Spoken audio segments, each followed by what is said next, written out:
let me share you a story about big feet, bigger heart. Okay, so please do listen very well. How did the big man help the little girl? Find out in the story. Okay, so ang title sa story is Big Feet, Bigger Heart. Okay, please write down Big Feet, Bigger Heart. Okay, finish. Okay, let's start. So it was a very hot day. Everybody was looking for some kind of relief. So an ice cream store was a natural place to stop.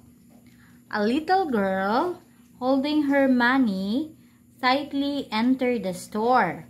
But before she could buy the ice cream, the store clerk told her to go outside and read the sign on the door. "Stay out until you put on some shoes," he said. The little girl went out slowly, and a big man followed her out of the store.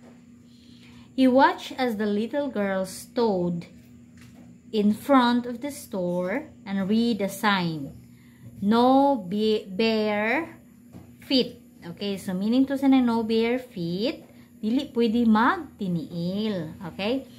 Tears started rolling down her cheeks as she was walked away from the store.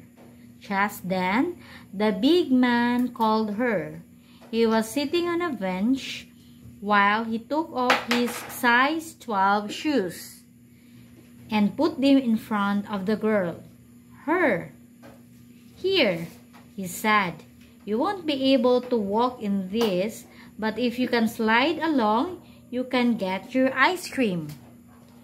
Then he lifted the girl up and set her feet into the shoes. "Take your time," he said. "I get tired of moving them around, and it will feel good to just sit here and eat my ice cream." The girl's eyes lit up.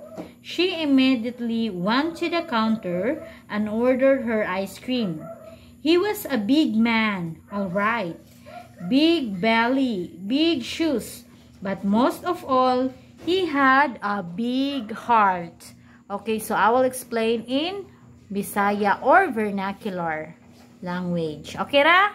Yes. Okay, very good.